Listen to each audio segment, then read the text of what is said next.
Boom! Here we go. I am solo today.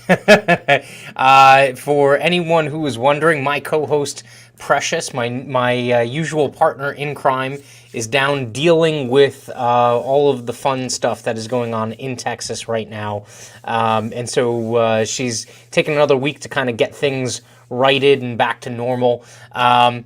We are, if you are new to the show, or if you're a returning guest, you know what I'm about to say, but this is Sell Like a CPCU. We are a production of the CPCU Agents and Brokers Interest Group. Tony is in right at the start. Look at that. A man on time. I like it. I like it. This is a show where we give you tips, tricks, tools, little kind of shortcuts and hacks and things like that to help you as an insurance sales professional. Hell, maybe even just as a regular sales professional out in another industry. So I just need to remind everyone, if you're watching live or if you watch the recorded version, please help us with the algorithm. Like, comment, subscribe, share. Hit the notification bell, retweet to get this information out there to anyone that it can help, and also to help us spread the word about the CPCU Society and the sales rock stars that we have in our midst that are helping to contribute to this compendium of knowledge that we're just kind of sharing for free, which is absolutely fantastic. So, that being said, without further ado, as Tony did, you are free to comment and ask questions and provide feedback throughout the show. We do take, I keep saying we because I'm expecting Precious to log in at any moment, but I will take those comments and questions live during our broadcast. So just, feel free, let them rip, all right? So what are we talking about today? So I have a little kind of like a cheat sheet, and so I have my notes for today's episode, and this episode could be one that could be an entire series, right? Like entire podcasts are built off of online and digital selling tools, tips, tricks, and things like that. And so I'm going to try and give you 101. Right, I'm going to try and give you a very baseline idea of some of those, core or pillar resources or tools that you're going to need at your ready and that you're going to have to be somewhat skilled at using in order to sell virtually. I think everyone understands that COVID, the pandemic, and everything that has happened over the last 12 some odd months has really kind of changed the world of sales. The world of sales was already moving in that direction. This kind of gave it a gigantic push in the back in the direction it was moving in.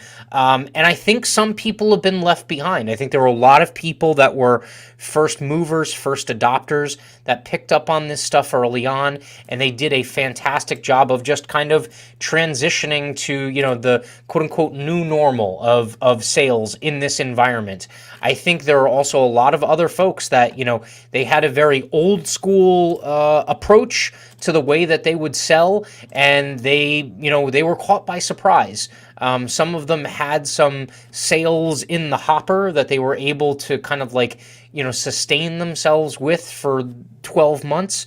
But then now we're talking about a new ball game here. Now it's once those things that you had in the sales pipeline kind of either you capitalize on or they evaporate as an opportunity, Now you start from ground zero. You got to build new opportunities online, digitally, remotely, virtually, whatever word you want to use, all right? So here's the first thing we're going to talk about. We're going to talk about a CRM system, all right? And this stands for Customer Relationship Management System, all right? And it's not just for customers, it's for prospects, pretty much anyone you talk to and associate with. I know a lot of brokers that also use their CRM system to track their relationship with their centers of influence and those referral partners that they work really closely with. If you write a lot of homeowners insurance, personal homeowners insurance, typically, mortgage lenders, real estate agents, title attorneys, a lot of them, real estate attorneys, will end up in that, center of influence or that referral source pile. You can put them in your CRM system and track how often you're, interacting with them. But the CRM system really just kind of helps give you a sense of what your current, kind of like email list or it's not just for emails, but your current list of contacts looks like, your current list of prospects that you're trying to deepen the relationship or move forward with, all right? And there's a lot of providers out there. So there are some relatively free ones that you can go after. We actually use HubSpot, which is like a crazy expensive one. And we're actually entertaining the idea of maybe stepping that back a little bit because I had kind of like, shiny new thing envy, and HubSpot is built for like e-commerce. It's built for online commerce. The problem becomes on the back end when you're trying to take data out of HubSpot or share it with a more insurance sales-based software platform. They don't really talk all that well. A little of the stuff can move, but not very much of it. And so, you end up working in these silos. So that's something to keep in mind with that CRM system. Look, some agencies have a CRM system, which is basically an Excel spreadsheet. Okay. I wouldn't advocate for it because it's a huge time sink, and for a very low cost, you can come up with a simple CRM system that's online that will be able to, give you exactly what you're getting from that Excel spreadsheet and probably a whole lot more for very little money every single month. But you could do it off of an Excel spreadsheet. If you're tracking interactions, calls, emails, text messages and things like that manually, I wouldn't choose to do it myself, but you can, all right? But the key is you have to have something, right? You have to know, if you're going after and whatever your target market is, say it's real estate management firms. You have to know that if you're going after XYZ, real estate management firm, the 1, 2, 3 points of contact that you have there and how you've interacted with them over time, and what they've done. Have they opened up an email? Have you had a phone conversation? What were the points that you talked about in that phone conversation? And, was there something else now that needs to be done? Is there now a deliverable or a new activity? Is it something where they said, you know what, we're not looking to make a change right now. Please come back to us in 6 months. All right, well, CRMs do a really good job of giving the opportunity of, the old school phrase used to be a tickler file. I have my tickler file and I would schedule it for, it's almost like a Rolodex. I would schedule it based off of the months I needed to follow up with people. You don't need that anymore. A CRM system can automatically prompt you in the system and by email when to follow up with those folks. So that's number one. A CRM system is kind of like the baseline need. You have to be able to log data and track your interactions with, your prospective clients, as well as if you're in that boat where you use a lot of referral sources, you want to continue to develop those relationships as well. And it really helps. I can tell you one of my first jobs in like sales and service in like a white collar environment was at a bank. And the gentleman who was my direct report, he managed the branch. And his thing was every single month he called every single client.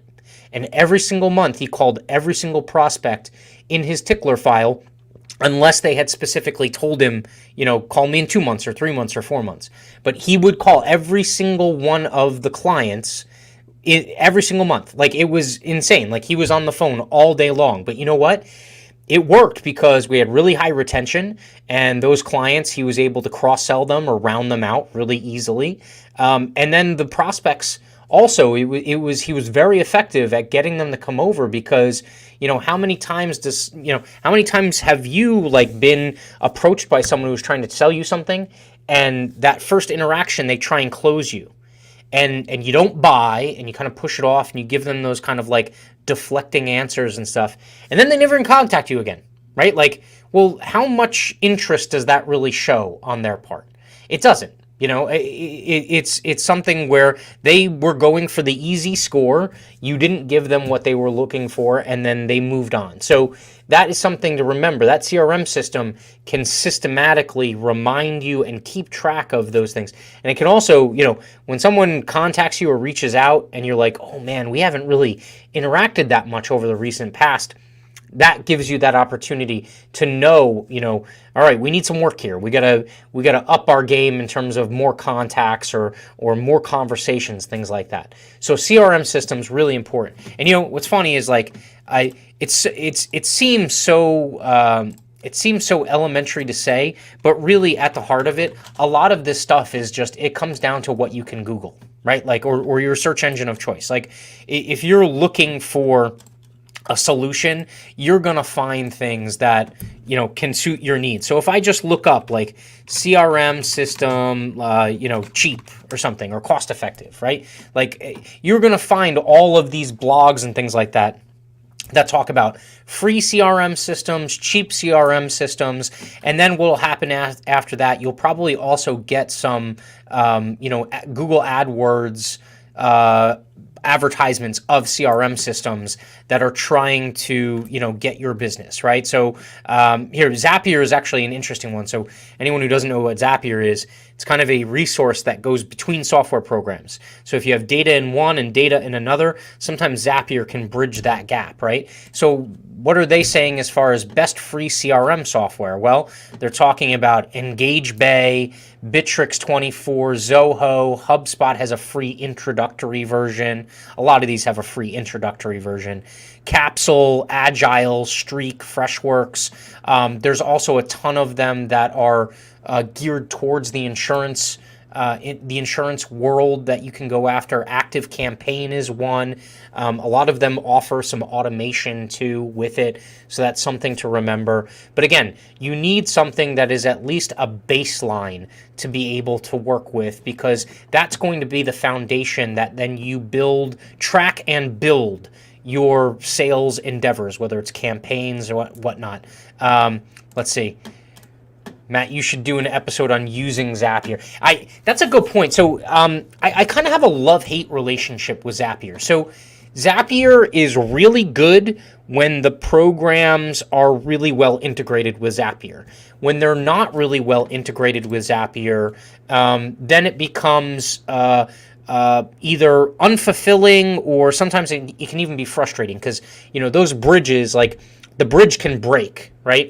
If there's an update in one piece of software or the other, or Zapier has an update, sometimes those things break and you have to go back in and fix them. The software that has like really deep integration with Zapier, fantastic, works really well.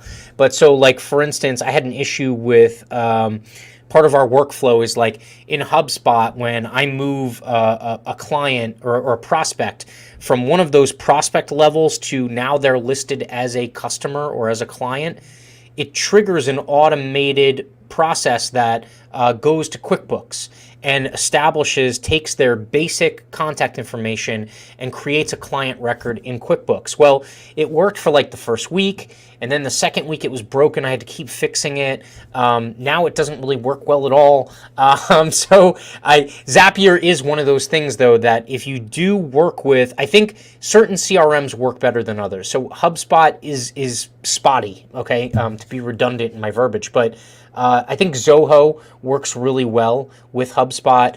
There are a couple, I think Active Campaign works pretty decently. There's another one that we're evaluating right now. And this is a full disclaimer right now. Like, as a professional society, as the Agents and Brokers Interest Group, and as this show, we don't advocate you use any one of these, like, because we don't know your particular circumstances. A lot depends on what you're looking to do and get out of it, right? But so in terms of Zapier, Zapier is a fantastic tool when you have those good integrations between the two ends that you're trying to share data on. It works really well. So I could definitely look at doing a future episode on Zapier, because it is really, if anyone's heard of, some folks have not heard of Zapier, even if they are in this world.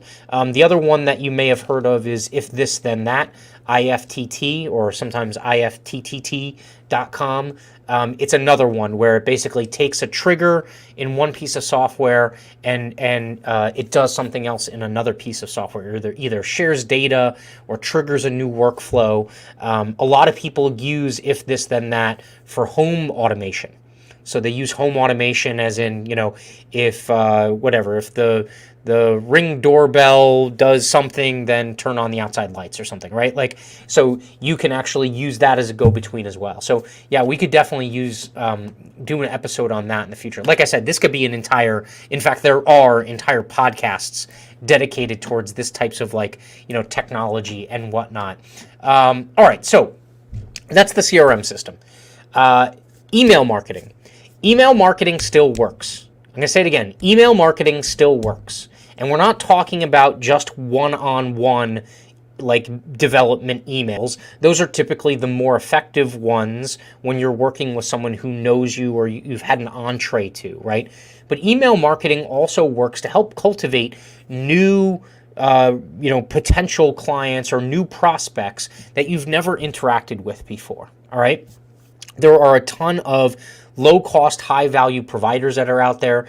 MailChimp, Constant Contact. Who are some of the other ones? If your website is hosted on Squarespace, you can use their embedded email marketing. Same thing with Wix. Same thing with what's one of the other ones that are out there? There's another web page. A lot of times it's geared, a lot of times they're tack-ons to a web page hosting and building company, right? Wow, I'm having a senior moment right now.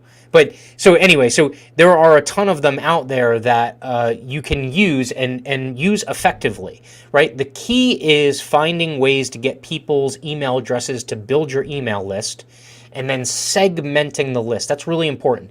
You don't just want to build a long list of emails and then not have identifiers associated with each one of those emails that give you some further insight into who that person is that's going to be looking at the emails that you're sending out. So, you can segment email lists by age. You can segment it by geography. You can segment it by the industry. Me being a P&C agent, that's one of the first ones that I segment by is which industry is this contact involved in, right? Because I want to send them industry-specific emails and information. One of the things that we do through HubSpot is we have automated email campaigns associated with free risk management advice. So for instance, my municipal clients and all of my municipal prospects, their emails, if they opt in, go into a list that every single year, routinely throughout the year, gets updates, right? So when their OSHA 300A log is due in February, there is a prompt that says, hey, your OSHA 300A log is due and has to be posted, right? There are reminders as far as seasonal risk, right? Before the bad weather starts, we send out reminders that basically say, make sure you're placing rock salt in the right places. Think about footwear for your personnel so that they don't slip and fall. All kinds of stuff. And it's associated with the different seasonal risks of manual labor, the type of work that's being done. So you can use that as a really effective way to nurture your prospects. Okay, how you attract them, I'll get into in about a second, but how you nurture those prospects. Yeah, you can send one-off emails, but again, that works really well if you've known the other person or you've had some kind of intro to them and interaction in the past. If you haven't, it's a little weird to get an individualized email from an individual, like you can individualize an email automatically by putting the person's name into the address line or whatever, maybe even including some alluding to some of the data points that you know about that individual within the email.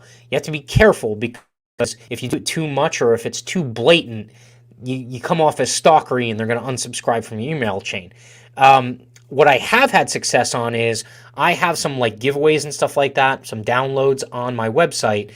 I have a free downloadable ebook that's associated with basic, commercial insurance and risk management, right? It's basically a 101 textbook on risk management, and it's built based off of blog articles that I wrote. Well, people can download that, and the exchange is they download that, I get their name and their email address. Well, I always want to make sure that I know which industry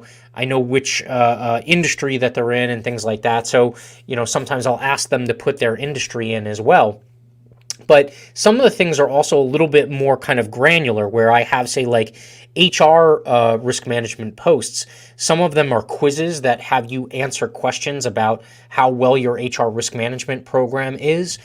Some of them are checklists that you download and can use.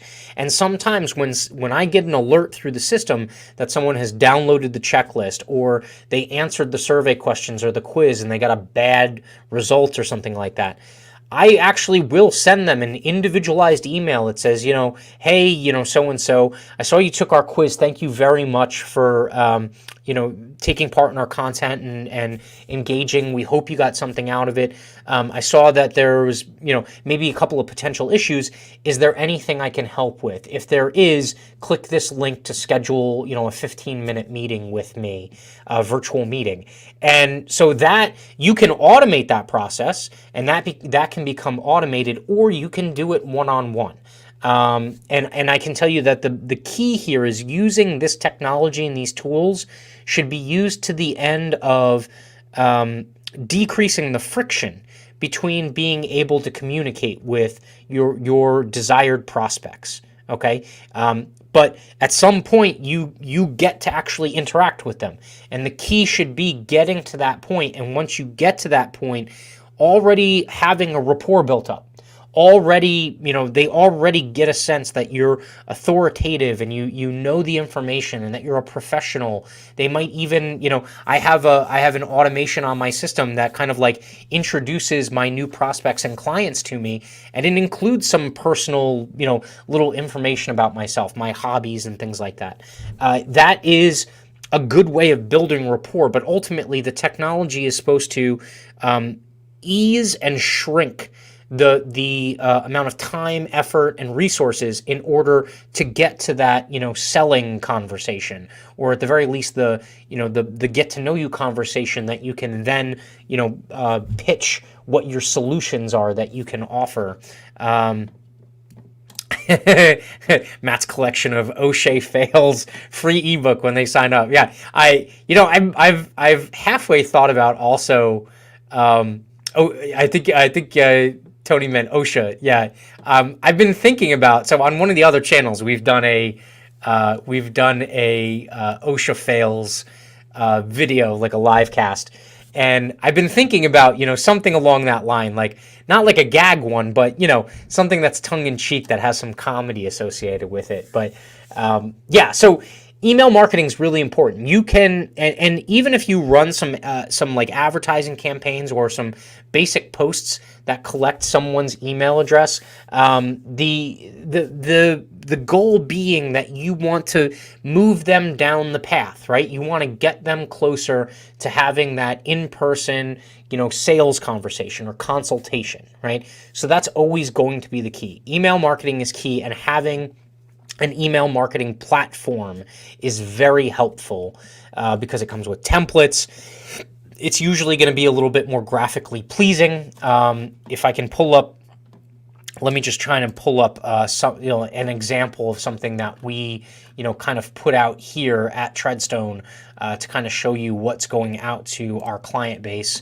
Hopefully I can do this easily. Here you go. So And obviously Outlook is not downloading pictures automatically, but I can force it. So if I go and do a screen share, hopefully it will allow me to share just this one email.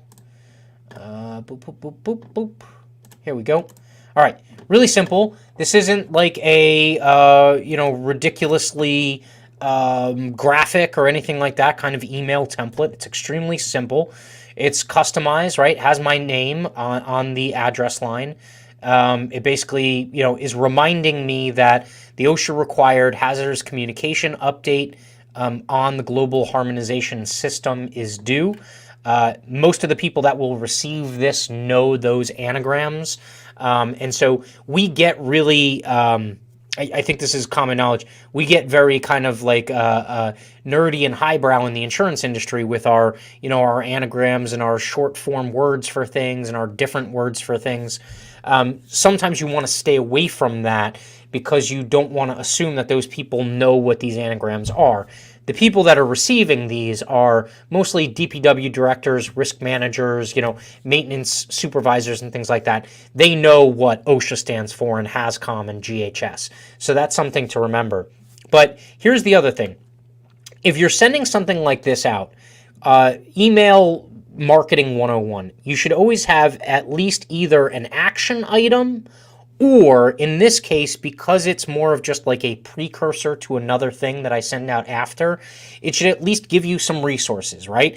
So the resources that it's giving you is it's giving you some best practices or kind of like how to set up and make sure that you're checking all the boxes for this regulatory requirement that you have. And then it also gives you a link to OSHA's actual FAQ page on their site, because obviously I've not included a big long laundry list of everything that needs to be done. That's the other thing, is if you're going to send a marketing email, make sure it's concise and targeted and it's in the right voice and it's easy to consume very quickly, right? The holy grail of marketing and online sales is just allow someone to click one button and the sale's done, right? The closer that you can get to that singularity of them being able to hit one button, the better, right? Now, with commercial property and casualty risks, that's typically not going to be the case, at least not for anything larger than a very small, like a micro P&C risk. So from that standpoint, this is a nurturing email that gives them information. It also helps with client retention because this goes out to my current clients as well. So keep in mind, like, you can have these emails that are multifunction and you get a lot of bang for your buck. It can be both a client servicing piece as well as a business development, email marketing, email nurturing kind of piece that goes with it. All right, so that's email. I think I've beaten that one to death. All right, so let's talk about what everyone thinks online marketing is, okay? Everyone thinks that online marketing is social media, right? And they're not wrong in the sense that online marketing and branding and sales happen on social media. They do, okay? But it's not the end-all be-all. It's just the one that you think of first, because most people, the first thing that they do when they pick up their phone, if it's not check their email, it's check Facebook, check Twitter, check LinkedIn, right? Check Instagram. Those are typically the first stops on your smartphone. Social media, a lot of activity happens there. The one thing you have to remember is, like anything else, I mean, here's what's interesting. We've gotten duped into this thought process that online marketing should be just as easy as me signing up for a Facebook account and posting something and having my friends connect and like it. And that's not true at all. It's not even close to reality. Online marketing is a skill. It's a very big skill that has to be refined, right? Some of it can be taught, some of it has to be learned, and it is something that you really have to ingrain yourself in. So if you're not going to do it, you need to hire someone, either an outside firm or someone internally, who's going to learn how to do this. Because if you're committed to marketing on social media, it takes skill and experience. All right. Perfect examples are people that, I see it for life insurance all the time.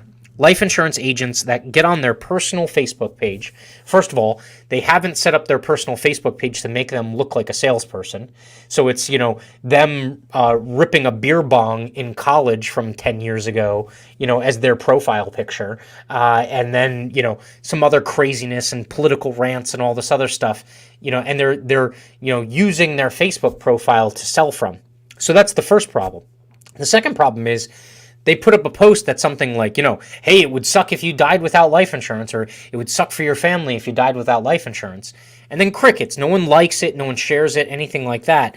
And then their immediate response is, oh, well, everyone's just stupid. Like, this was the greatest thing since sliced bread. I should have gotten 1 million shares and people should have signed up for quotes and everything like this. And you're like, no, you don't get it at all. Like, when you first started to sell to people, your first sales interaction, when someone, when you were at the retailer that you worked at, or as a waiter or a bartender, or, as a gas station attendant, when someone walked up to you, your first interaction, did you just knock it out of the park and it was gone? No, you probably whiffed hard, right? Just weren't able to draw any personal connection to the person. You were awkward. You didn't know which questions to ask. You didn't know how to lead them down the path. When they actually did give you a yes, you didn't shut up and just complete the sale. You kept going, right?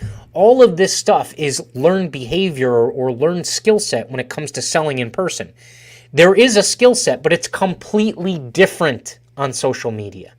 There are people, I have seen people build $1 million companies off of funny memes, all right? And somehow they're able to use funny memes as the beginning of the sales process and then cultivate those people or move them along the sales funnel to get them to the point of purchase.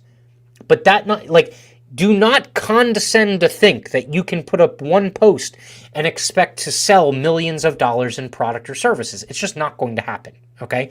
So my first recommendation is, regardless of what social media channels you're going to go on, get some kind of training, right? If you're going to do it, get some kind of training. Even if you aren't going to do it, you're going to hire someone, you should still get some training, so you should understand whether or not they're actually going about things in the right way, or that they're just bilking you for hundreds of dollars every single month, putting up posts, you get no interactivity, and it does absolutely nothing for your sales funnel, right? So, all right, so the first question that you have to ask yourself is, and this is actually even before you even get a CRM system, or in conjunction with getting a CRM system and an email marketing system, all right? It is, who am I selling to, right? That is a very, very important question. If I ask you who you're selling to, and your answer is, every business owner of a business that does between $1 and $50 million in revenue, you're going to fail. You have a very low likelihood of success, because the messaging that you put out online is just going to be completely garbled, right? You're going to put out either messaging and information and sales pitches that are just so generic, it's not going to ring true with anyone. Or if you put something out and you misdirect it, it might work for a bakery owner, but you're not showing it to bakery owners. Maybe contractors are seeing it, and they're like, oh, if I was a bakery owner, this would be interesting, but I'm not, right? So you have to and get as granular as you can. I can't stress this enough. You want specificity and you want depth, not width, okay? You want to be able, and even if you start off with a really, really small group, you can always expand. If you start too big, you can't expand from too big. You have to go back down. So you might as well just go back down in the first place, right? So a good example would be, let's take the bakery owner, okay? If you are looking to sell to bakeries in a particular geography, that's the first two steps, right? Figure on revenue, figure on geographic location, figure on, hell, you can even get demographic with it, right? Part of the biggest arguments for diversity and inclusion in insurance sales is that you can reach demographics that you normally wouldn't, right? The shop owner that I'm going to be able to hit it off with when I walk in or when I'm digitally interacting with is probably different than, say, someone who is, native born in Nigeria and speaks another language as their first language and had a different upbringing and a different perspective, that person is probably going to ring true, maybe not with the same business owner that I would, but with a different set of business owners. So say it's Portuguese bakeries in Newark, New Jersey, right? And you'd be surprised, there are a lot of freaking Portuguese bakeries in Newark, New Jersey, all right? There's a lot of Portuguese people in Newark, New Jersey. You can be that granular, right? Portuguese bakeries in Newark, New Jersey, or in Essex County, New Jersey, that do between $1 and $5 million in revenue, okay? Then go even deeper, right? Think about who owns those businesses and think about what appeals to them. Most of them are probably soccer fans. People from Portugal love soccer, okay? Most of them are probably beer drinkers, all right? They probably have a beer while they're watching the soccer game. Get very granular, like figure out, like you have to put yourself in the headspace of that target market that you're trying to go after. And that's then going to be the platform or the foundation by which you build your marketing plan off of it. All right, so how does this matter in terms of social media? Well, let's think of our Portuguese baker in Essex County, New Jersey. What social media platforms is he or she on? That's where you want to go. It doesn't matter where you feel comfortable. It doesn't matter where you think there's the most prestige, right? I can be honest, I haven't looked for it, but I would be hard-pressed to think that a lot of Portuguese bakery owners are on LinkedIn, okay? I can't imagine. I mean, maybe they are, but, you have to do the research, but it wouldn't make sense that they are. For me, it would make sense that they're, one, on Instagram, right? Because like food porn is one of the biggest things on Instagram that just spreads, right? Like if you have a delicious looking meal or baked good or cake or something like that, people, they double tap that to the end of the earth, okay? So I would think that they are on Instagram. Likewise, I would think they're probably on Facebook, right? And they may even be using Facebook as a mechanism to sell, all right? And then maybe they're on Twitter, could be on Twitter, could be on Snapchat or one of the other ones. But really, you have to tailor where you're setting up shop. Like, think about it this way. Back in the olden days of like 20 years ago, not really olden days, but 20 years ago, you're starting a mom and pop insurance agency. You needed to strategically think about which street corner you wanted to be on, okay? Nowadays, the street corner is not an actual street. It's the internet. And you got to figure out which street corner in the internet you want to be on, all right? And a lot is going to be determined by what street your customers are on, okay? And if it's Facebook and Instagram and Snap, that's where you need to be. If you don't feel comfortable with it, then either don't do it because you're going to spin your wheels doing it elsewhere, or have someone else who's comfortable with it be your Yoda and guide you in that direction, okay?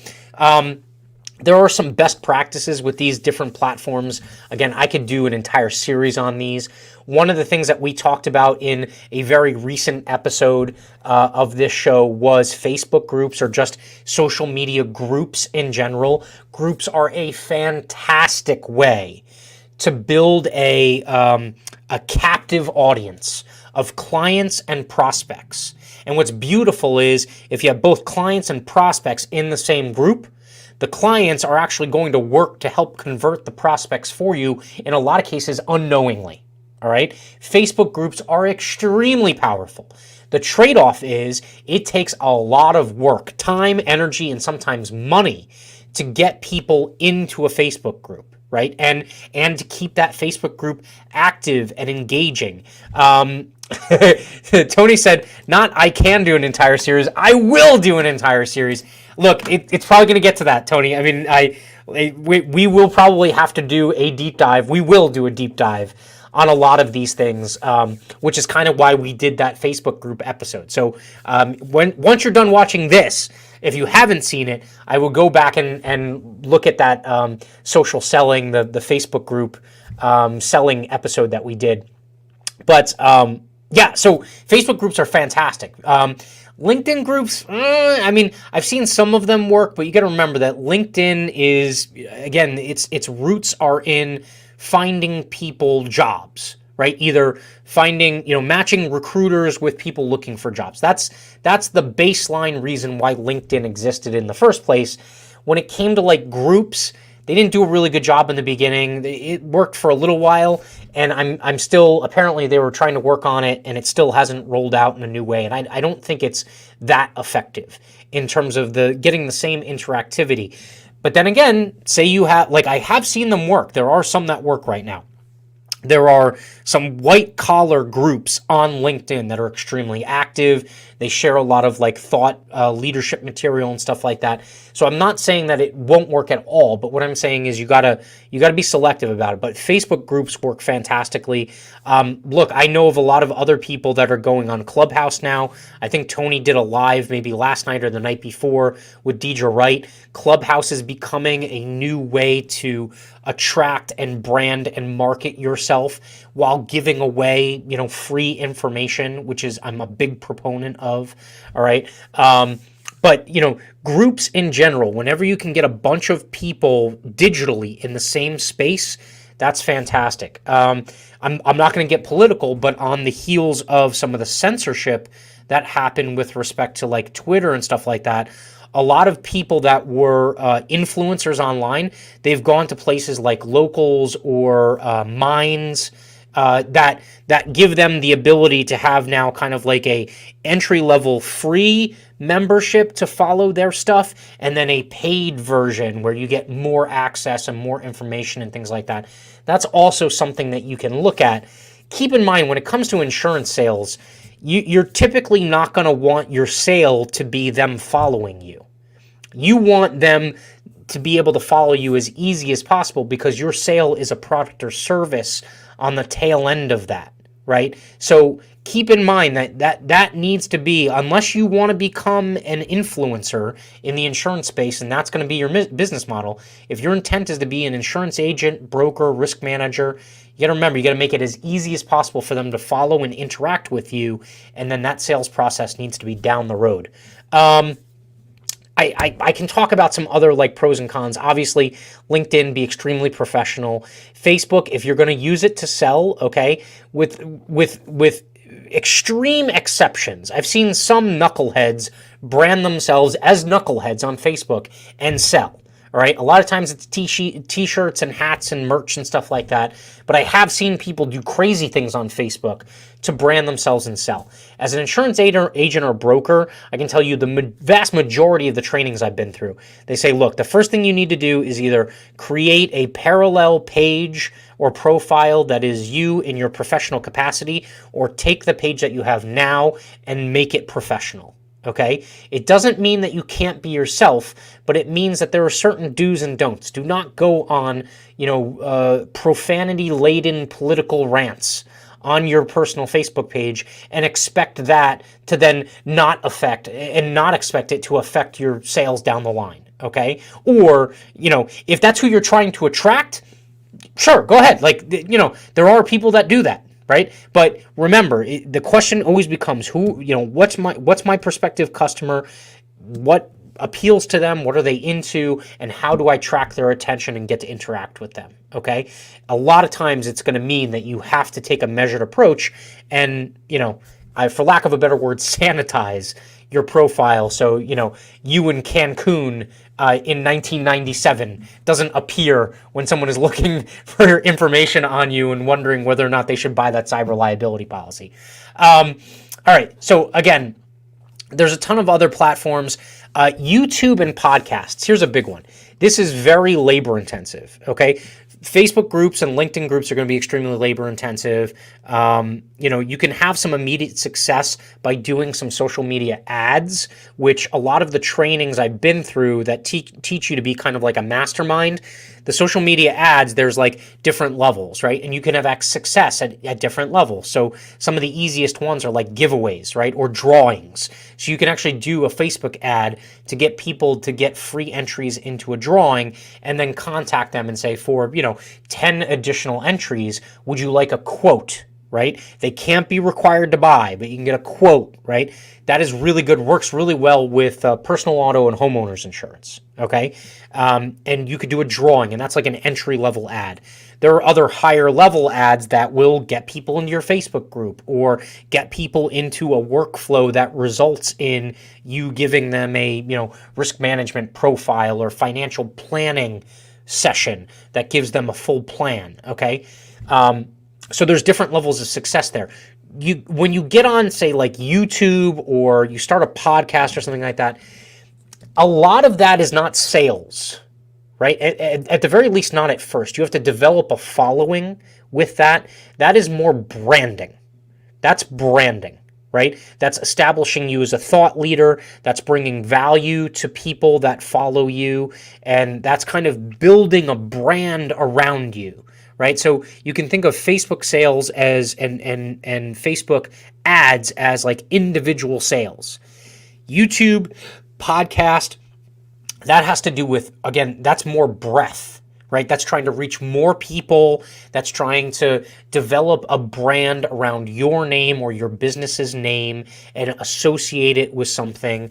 And that takes a lot of time, a lot of energy, a lot of money in terms of advertising and trying to get people to watch and tune in and things like that.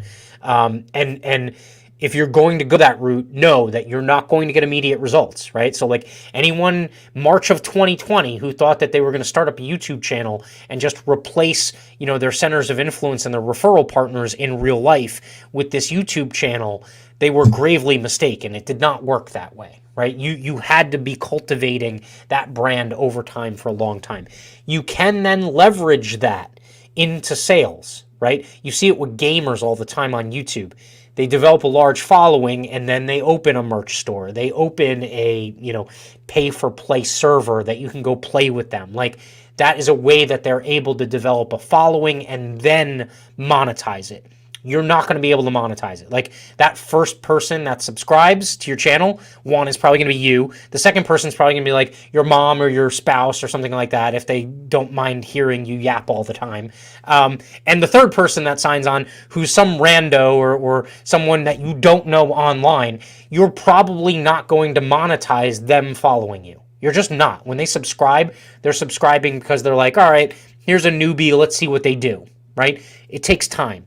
So you're going to have to invest a lot of time, energy, and you have to perfect that, right? And I'm not good at it. Like, I'm just okay at YouTube. If you look at my earlier stuff, it is atrocious. But you know what? The good news is your stuff is going to be atrocious, as well as everyone right now who has tens of millions of followers. Typically, their early stuff is atrocious too. It's a skill set. It's a learning process. You need experience. It's guess and check. You're going to make mistakes. You just got to work through it, okay? One thing's for sure, video is not going away. If anything, it is going to become even more integral in the sales process. A lot of insurance agents and brokers do video proposals now with, personal home and auto and maybe even small business, small commercial sales, okay? So that's something to remember. Video is not going anywhere. All right, and there's a bunch of different ways to do it. Again, you have to tailor it to your skill set or whatever, personnel or tools or resources you have available to you, as well as will your ideal client or customer actually watch? Are they even on the platform is another question. All right. On the note of podcasts are fantastic. You can do longer form. So like, for instance, this video will end up being an hour. More than likely, if you track the percentage of people that watch this video from start to finish, it will be nowhere near the percentage of people that would listen to this if it was just the audio on a podcast platform start to finish. Because that audio, they can play in the office, they can play in the car ride, they can play while they're working out, right? Like, there's literally tons of time that they can have that audio playing. If it's video, they have to be visually engaged, or at least semi-visually engaged. So you have to remember that. A podcast is a fantastic way. And again, have an angle, okay? My first podcast was called Call Your Broker. Not targeted at all, right? Like, not call your broker about something. It was called Call Your Broker, all right? Not like, first of all, who's going on a podcast platform and searching for the word broker? other brokers, right? Not people looking to buy insurance, not people who run companies. They're not like, I need a new broker. I'm not happy with my broker. I'm going to go on, Apple Podcasts and search for broker and see what comes up. No, it doesn't happen that way. Okay, so be specific about it. If right now we're building a brand and a channel called Build Your Bottom Line. It's specifically geared towards real estate investment, real estate managers, and contractors, because that's a nice little kind of like niche, area where we can focus that information on. And also we can give information that isn't just insurance sales information. In fact, a lot of it isn't. Most of it is risk management information. We have people come on, talk about investing opportunities, where to get money. You have to learn the environment that you're selling in, right? And so that is also a way that you can take people on the journey with you. I mean, hell, play the idiot and just be like, look, I started off not knowing anything about this. That's why I started this podcast. Come with me on my journey as I learn, and bring in people that do know, because by proxy, you'll end up becoming an expert, and people will also go on the journey with you. So again, you might not sell them the first time that they subscribe, but after the 100th episode, they're like, hell, I've listened to this guy talk about everything. He pretty much knows most of it. I'll give him a shot, right? That's the key. Tony said, want to get serious in YouTube? Throw $1,500 and some time to the Part-Time YouTube Academy by Ali Abdal. I'm going through it right now, and it's incredible. I would agree. There are a couple of programs out there. Again, we don't necessarily advocate for any one of these specific offerings, right? So Tony's going through it. He can attest to it. Once he gets to the end of the line, if he likes it, I would definitely hit him up. If you look up insurancenerds.com, you could definitely interact with Tony and find out how this went. I would say there are tons of training programs out there. Do one, right? Or do two, all right? Because some of them aren't good. Always look at reviews and what people are saying about it. Ask others in your industry that you see doing well with digital sales. Ask them what you would go through. I can tell you that it wasn't a YouTube platform, but I went through a program called Career Agent Concepts, and they start mostly with Facebook, but a lot of their best practices apply to a lot of other social media channels. So that's something to remember. Definitely training, skill, develop it. If you're not doing it yourself, get someone who knows how to do it. All right, so let's talk about SEO and blogging. So for anyone who doesn't know, SEO means search engine optimization. It's the reason why when you type in, property and casualty insurance agent, Canton, Ohio, there will be a handful of insurance agents and agencies that come up as the first ranks on Google. Those rankings are based off of, one, paid ads from Google that those agents are paying to Google. So that's a paid way to get into the top ranking or search engine optimized ranking. The other way is to have really good keywords. So if you have a lot of content on your website and your blogs that the words are, the chains of words, like, property and casualty insurance agent, insurance agent Canton, Ohio, like those things really go a long way. Again, this doesn't happen immediately. You have to be consistent. Your website has to be SEO optimized. And then if you're going to blog, you have to blog consistently, and you have to understand that the vast majority of blogs that you write will not rank high. But if you do them regularly and you do enough of them, and if you follow best practices in terms of hitting on those key words that you want to compete on, one of them or two of them or three of them will hit. My highest performing ones right now are HR risk management ones. And it's just, I found the special sauce. When I was writing, that 5 a.m. writing session for that blog article, things just coalesced and it just fed on itself. And then the more people that connected and interacted with that page, it also helped the SEO optimization and how Google ranked those pages. So you have to remember, both in terms of your website, which if you're not going to do it yourself, have a professional firm help you with the SEO optimization. And then also when it comes to blogging, follow best practices, be consistent, put out some volume of blogs. Don't think you're going to put 5 blogs up on the 5 different, products that you want to sell. Like, here's my general liability blog, here's my commercial property blog, here's my commercial auto blog, and then expect that you just get to wipe your hands and be like, all right, I don't have to write anything anymore. Come to me, business. It's not going to happen. Okay?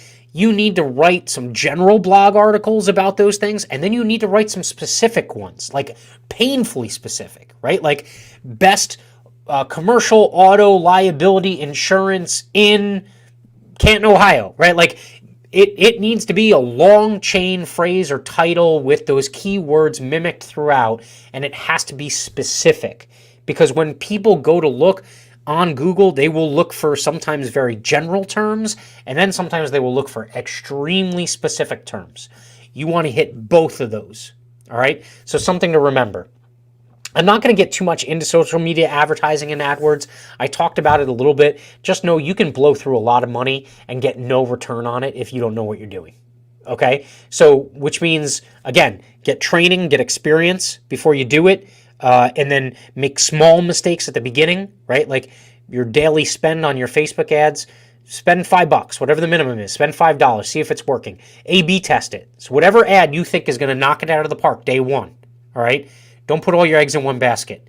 If it's like, trying to attract homeowners in this area, and you have like a picture of a family, okay, change the picture as one change, right? Then run another ad right alongside of it at the same time with the same target audience, and instead of changing the picture, this time change the title, right? Or change the button that they take action on.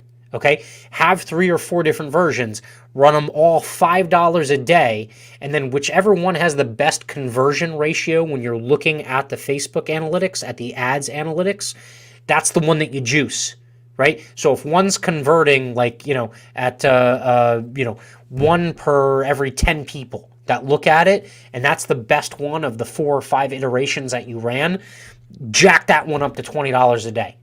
Right? Because it's going to give you the best return. So, but don't put all your eggs in one basket, and know that you can burn a lot of money really quickly with no results if you don't know what you're doing. All right. Something that's overlooked is networking apps. I'm not talking about Tinder. That is not a networking app. If anyone refers to it as a networking app, I would be interested to hear what kind of business they are involved in. But there are apps out there that are kind of like the Tinder of business networking, right? LinkedIn is not necessarily, it's a little bit of a business networking app, but there is a networking app out there called Shaper, SHAPR. Kind of works like Tinder, where it will give you like 5 or 10 people, like their profiles every single day. And you can, thumbs up or thumbs down in terms of whether you do want to meet with them and find out more or not. Okay. And use it for multiple things. Use it for finding centers of influence and referral partners. Use it for finding other people in your industry to network with and share best practices. Okay. Usually that's like something agents hate to do, but you know what? Other agents, a lot of them are more than open to help you out, especially if you aren't competing for the same exact pieces of business. All right. And then for your prospective clients, right? People that you are looking to connect with, that legitimately you want to help them, and eventually, hopefully, they become a customer, okay? When you do connect with them on that platform, treat it like the Chamber of Commerce. Don't go for the jugular in that first talk or meeting or whatever, or phone call. Do not go for the jugular. Learn how you can help them first. Bring value before you ask for it in return, okay? But Shaper is a good one. All right. Here's something that you've heard me talk about if you've ever seen me do any of these talks. By the way, the Agents and Brokers Interest Group is putting in a ton of sessions for the annual meeting, for Into Risk for 2021. A number of them hopefully will get chosen. I am putting in one that is kind of like this. It is going to be a social selling presentation. Precious has promised to co-present with me, so that should be a fantastic session. Definitely check that out. If you watch the recorded version or if you're here live with me, register for Into Risk and go. It is open regardless of whether you're a CPCU or not. It is an absolute fantastic event. I think at the very least, they're going to be doing it hybrid. this year. It is scheduled for Orlando, so you're more than welcome to join us in Orlando. But if it is something where you're still worried about COVID or something else, or you just have, travel conflict, you can attend virtually and still get the bulk of the value out of the event. So just keep that in mind. So anyway, this is something I've talked about before in prior sessions. It's the concept of keystone content. And in fact, I should have brought up the visual aid here, and it's actually something that I steal from Garyvee all the time. It is this idea that you can take one piece of content and turn it into a bunch of other different types of pieces of content. Let me see if I can find. He has like an infographic that has a ridiculous number of shares on it because it is incredibly powerful. I gotta keep looking for it. I don't know the keyword combination to throw in for it. But so the idea being that if it is, say you're really big into YouTube, okay, but you're not big into Facebook or Twitter or whatever, you can shoot a YouTube video like this, live or recorded, all right? Then what you can do is you can post that video full or edited on your YouTube channel. Then what you can do is chop it into little pieces, right? And have little kind of like 1 or 2 minute segments of that video. You can post that on YouTube, and also you can share those out on Facebook and Twitter and Instagram, because shorter form video works on those platforms. All right. You can then take the full length video and rip the audio out of it, doctor that up a little bit, edit it, and now you have a full length podcast that you can put out there. All right. And then the last thing that you can do is you can take quotes from the video that you actually said, be authentic, be truthful. The quotes that you said that might have resonated with people, you can take those and put them on, say, like a screenshot of the video, or even another, photograph that's been like professionally done, but put that, saying or that quote out there. Again, that is more branding. That's not exactly sales, right? You're not going to put a quote up that says, let me write your general liability insurance, and then all of a sudden tons of business owners are going to be like, oh my God, I'm not only going to like this, but I'm going to call up and I'm going to sign up for business. No, it doesn't happen, but it's more branding type stuff, but it helps you blanket all of those platforms that you're trying to get to, because certain types of content work well on some platforms and not so much on others.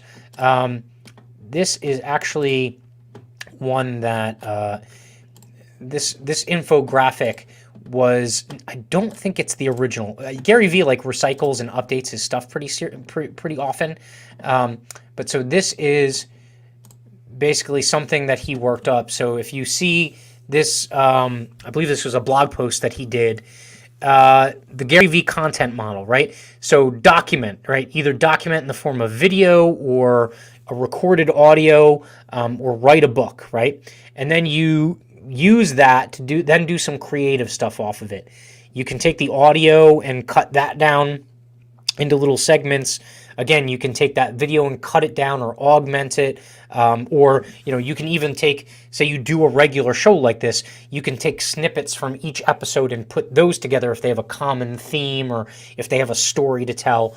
Or something else that you can do is you can take that video or that podcast and you yourself, or you can have someone else transpose it and ghostwrite a blog article for you as well from that content. So that now gives you a blog article. So from this content model, and then you distribute it on the various platforms.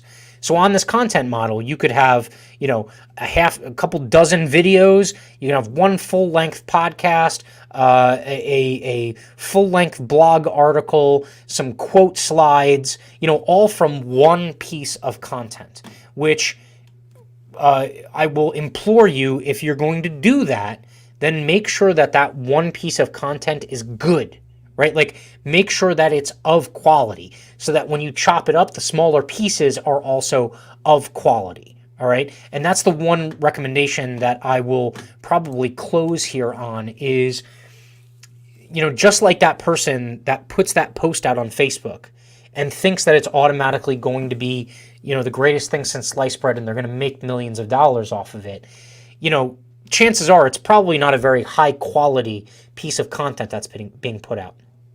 You need to put out high quality content. It has to be measured, it has to be researched, it has to be well designed and present well and look well and be engaging. Okay? It has to be tailored to the audience that you're trying to tailor it to. And so there's one of the highest ranked. I think most people who like live in the YouTube world, like I spend a lot of time on YouTube these days, probably more than I should. But in YouTube, the highest subscribed channel right now is a guy by the name of Mr. Beast. And he's just gotten to the point where he makes so much money from his YouTube videos that he does crazy things like, trolls people, but the way he trolls them online is by, watching their Twitch stream feeds when they're playing video games and sending them thousands of dollars because he just has a ridiculous amount of money that he's making from all of these subscribers. But so he still, though, puts together incredible content. Like one of his episodes was he had his crew, each one of them split into teams and decorated 3 separate houses on one cul-de-sac for Christmas. And whichever one won, based off of the judges, won the house. All right? The planning that had to go into that is incredible, right? But just think of how much he had to do and his team had to do to set that up versus, what you did with your 3 minutes, putting, a meme and, a call to action on a post. And I'm not saying that meme and that call to action on the post isn't of value, but what I'm saying is it's just not even comparable, right? Like the amount of work he had to put in versus the amount of work that you put in for that one post isn't even comparable. So even if you want to get to that level, you would have to do 1,000 memes or 10,000 memes in order to reach that level of what he's doing. So if you're going to do this, you have to put quality stuff out there. It can't be half-assed. Tony's a perfect example.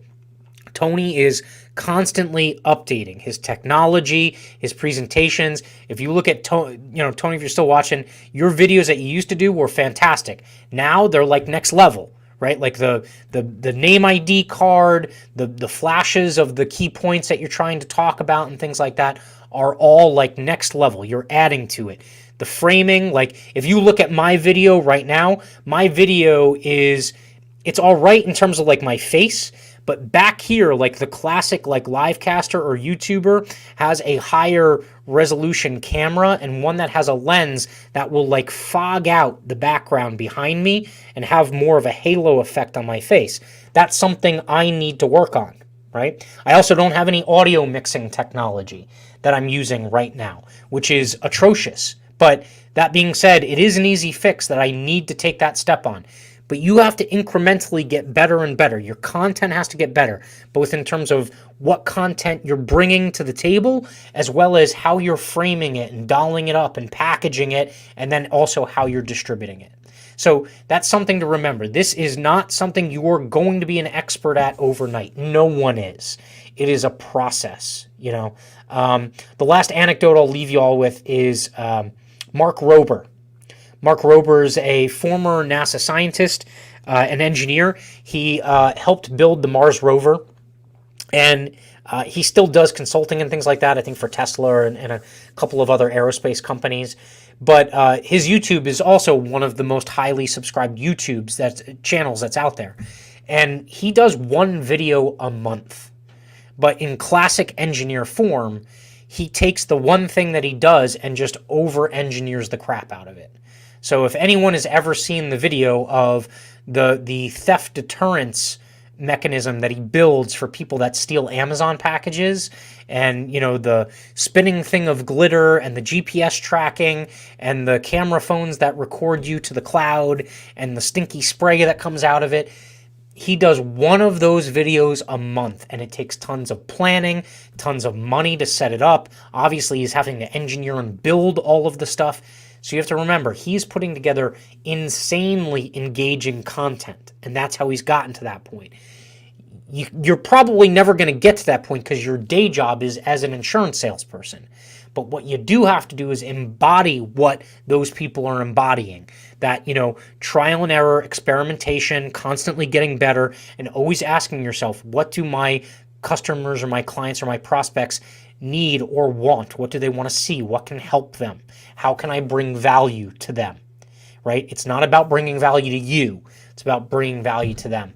So I want to thank you. I appreciate you dealing with just me this week. I promise we're going to try and get Precious on next week. Hopefully, Texas is back to some semblance of a first world state and not a third world state like it's been for the last week. But we are here every single Wednesday at 3 p.m. This is Sell Like a CPCU.